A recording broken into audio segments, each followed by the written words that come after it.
Pero teka, bakit hindi mo kasama yung kuya mo? Delikado ngayon, no? Dumidilim na. Sa bundok pa naman yung bahay nyo. Eh Mariel, siya nga inuutusan ni tatay. Kaso mo, nagalit pa. Kaya ako na lang yung bumaba para ibenta yung mga talong sa bayan. Alam mo, Oscar, ang layo ng ugali mo sa kuya mo. Ang bait mo. Pero, pansin ko lang, parang di ka pa nagkaka-girlfriend. Ano ka ba naman Mariel? Wala pa sa isip ko yun. Gusto ko munang makatulong kay tatay. Nasaan kaya si Mariel?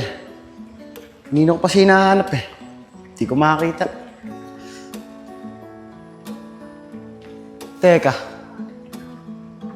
Bakit magkausap sila ni Oscar? Ano kayang pinag-uusapan ng dalawang yan? Mariel, alam mo ba? Napakaswerte ng kuya ko sa'yo. Ang ganda mo na. Ang bait mo pa. Ikaw talaga. Napaka-bulero mo. Mana-mana ka sa kuya mo. Hindi Mariel, totoo nga yung sinasabi ko. Hoy Oscar! Ano yung pinag-uusapan niyo ni Mariel? At ang saya-saya mo. Umuwi ka na nga doon. Gumagabi na. Kanina ka pa inaantay ni tatay doon. Mariel, una na ako sa'yo.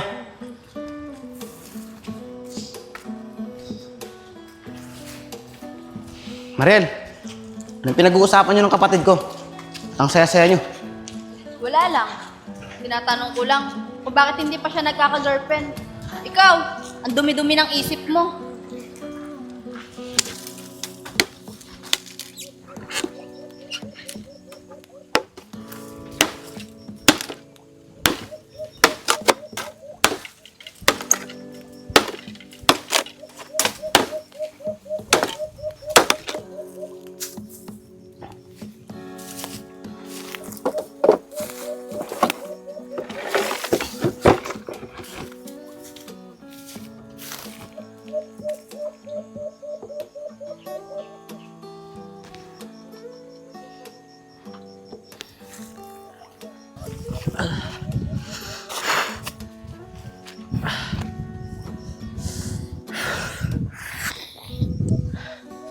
Ang hirap talaga ng buhay dito sa probinsya.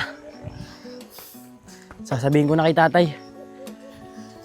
Napapasukin ko na yung trabahong inaalok sa akin kay Solid sa Maynila.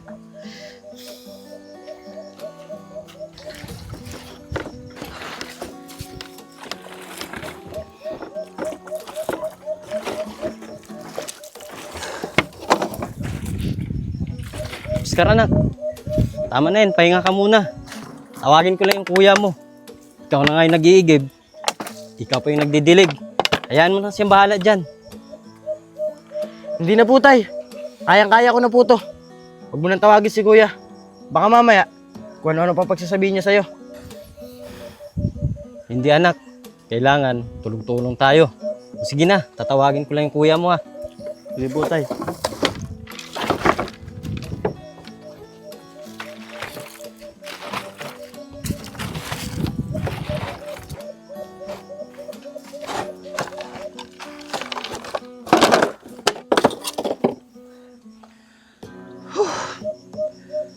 Sobrang init naman. Sakit sa ulo. Apong anak! Apong! Tulungan mo yung kapatid mo doon. Wala naman dito. Asan yung batang yun? Apong! Apong! Apong! Asan yung batang yun? Apong! Kaya pala di ako marinig eh. Tutulog. Apong anak. Apong. Apong gising. Ano ba yun, tay? Alam mo natutulog eh. Yung kapatid mo doon, oh, palitan mo muna. Kanina pa yung nagdidilig. Siya pa nga yung nag-iigib ng tubig eh. Si tatay naman oh. Kung kailan natutulog yung tao, tsaka ka naman mag-uutos. O sige na, tutulungan ko na sa Oscar doon.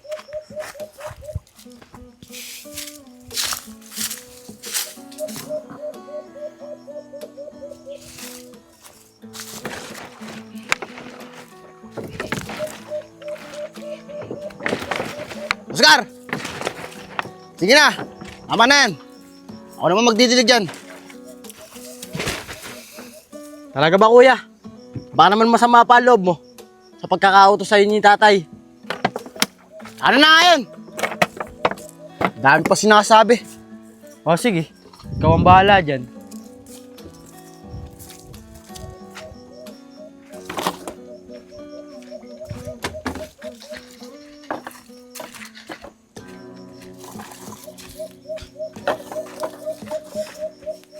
Tay, okay na po. Tinulungan na ako ni kuya. Siya na daw ang magdidilig ng mga pananim natin. Siya nga pala, tay. May sasabihin po ako sa'yo. Tungkol to sa magiging trabaho ko.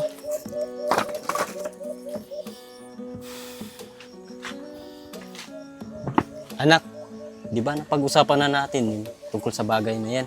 Eh tay, hindi naman po pwedeng ganito lang tayo. Halos lahat ng pananim natin, natutuyo na. Kailangan talaga, gumawa na tayo ng paraan. Kaya papasukin ko na yung trabaho. Yung inaalok sa inyo kaya solid. Anak, pasensya ka na. Di mo talaga obligasyon yun. Sa akin yun. Kung may magawa lang talagang paraan, di kita papayagan trabaho sa Manila. Tay, huwag po kayo mag-alala. Naintindihan ko po kayo. Ang gusto ko lang naman po mga tayo, kahit konti lang. Tsaka tay, huwag po kayo mag-alala. Kahit anong trabaho po yun, kakayanin ko yun. Tsaka tay, nandiyan naman si kuya Hindi ka malulungkot. Sige anak, papayagan na kita. Pero huwag mong pabayaan yung sarili mo dun ha. Pero anak, paano yung titigilan mo dun? Tay, hindi ko pa po alam Pero mamaya po, bababa ako. At hanapin ko po si Kuya Solid. Kakausapin ko. Nasabihin ko, pinayagan niyo na ako. Anak, kapag nagtrabaho ka na sa Maynila, huwag mong tipirin yung sarili mo ha. Kumain ka sa tamang oras. Baka kasi magkasakit ka pa Pero anak, ang higit sa lahat, huwag mong kalimutang magdasal. Tay, huwag po kayo mag-alala. Lahat po ng sinabi niyo, tatandaan ko yan.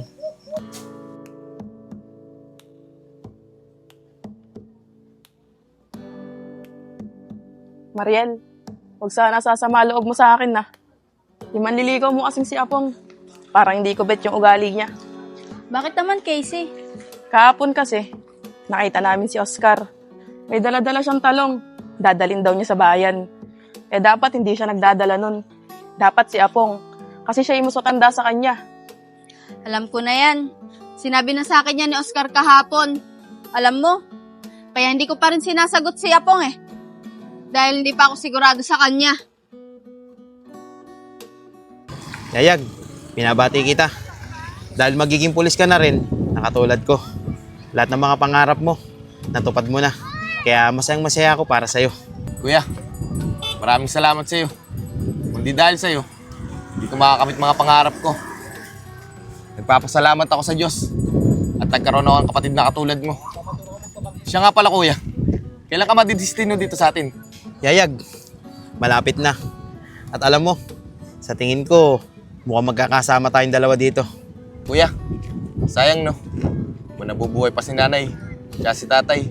Siguro, masayang-masaya yun para sa ating dalawa. Siya nga pala, Mariel. Nasaan yung kaibigan natin si Mary Joy? Hindi ko siya nakikita. Sabi niya sa akin kahapon, may asikasuhin daw sila ng nanay niya. Ayun pala, graduation niya ngayon. Ah, ganun ba? Sige, puntahan na lang natin siya mamaya. Kaya nga Yayag maagap na wala kasi si nanay, tsaka si tatay. Di sana, nasuklian natin yung ginawang pagpapalaki nila sa atin dalawa. Oh babe, saan pupunta ni Mariel? Wala babe, naglalakad-lakad lang kami. Paano, Casey? Maiwan na kita dyan Sige, ingat ka. Kaya Solid, magandang araw po. Gandang araw din sa'yo, Casey. Yayag, bilib din ako sa inyong dalawa. Ang tagal nyo na. Masa kaya si Kuya Solid? Dito lang tumatambay minsan yun. O Marel, ikaw pala. Napasin ba si Kuya Solid? Kanina ko pa kasi siya hinahanap Oscar, nakita ko siya. Andun sa taas, kasama yung kapatid niya. Pero teka, Bakit mo siya hinahanap? Mariel, nung huling uwi kasi dito yung kay Solid sa atin, may naalok sa saan trabaho. Bala ko sanang pasukin na eh. Mahirap na kasi ang ani. Natutuyo na yung mga pananim namin. Ganun ba, Oscar? Summer kasi ngayon eh, kaya natutuyot yung mga pananim. Pero, kasama mo ba yung kuya mo sa pagtatrabaho? Hindi, Mariel. Hindi ko kasama si kuya. Ako lang mag-isa. Wala kasing kasama si tatay. Oscar, dapat hindi ikaw yung magtatrabaho. Dapat yung kuya mo. Kasi, mas matanda siya sa'yo. Mariel, alam mo naman yun si kuya eh. Sige na, dito na ako. Kakausapin ko pa kasi kay Solid eh. Baka mamaya, umalis pa yun.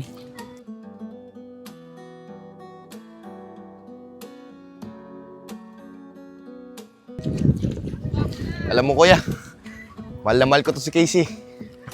Hindi ko pagpapalit to kahit kanino. On ko lang dito. Baka mamaya pag nakakita ng pogi ito, pagpalit na ito ako. Kay Solid, magandang araw po. Siya nga pala, yung sinasabi po sa akin nung nakakaraan, tungkol sa trabaho, papasukin ko na po. O kuya, ano sinasabi ni Oscar tungkol dun sa trabaho? Yayag. Nung huling uwi ko kasi dito, nakausap ko si Oscar at inaalok ko siya ng trabaho. Yung kasing kakilala ko, naghahanap siya ng mga tao. Sabi niya sa akin, magpapaalam daw muna siya sa tatay niya. Ganun ba kuya? Paano Oscar? Diyan ka na muna. Maiwan ka na muna namin. Para naman makapag-usap kayo ng maayos kuya. Casey, tara na. Sige, Yag, ingat kayo. Yayag, ingat kayong dalawa ha. Sige Oscar, mamaya, pag uwi ko sa bahay, tatawagan ko yung kaibigan ko.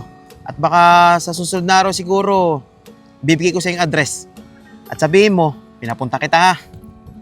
Kay Solid, maraming salamat po ah. Lalo na, kailangan ko po ng trabaho. Ang hirap po kasi ng pananim namin eh. O sige Oscar, susunod na araw, bibigay ko sa yung address nung pupuntahan mo ha. Sige po kayo Solid, ingat po kayo. Sige. Sana, makausap na niyo kay Solid yung kaibigan niya para makapasok na agad ako.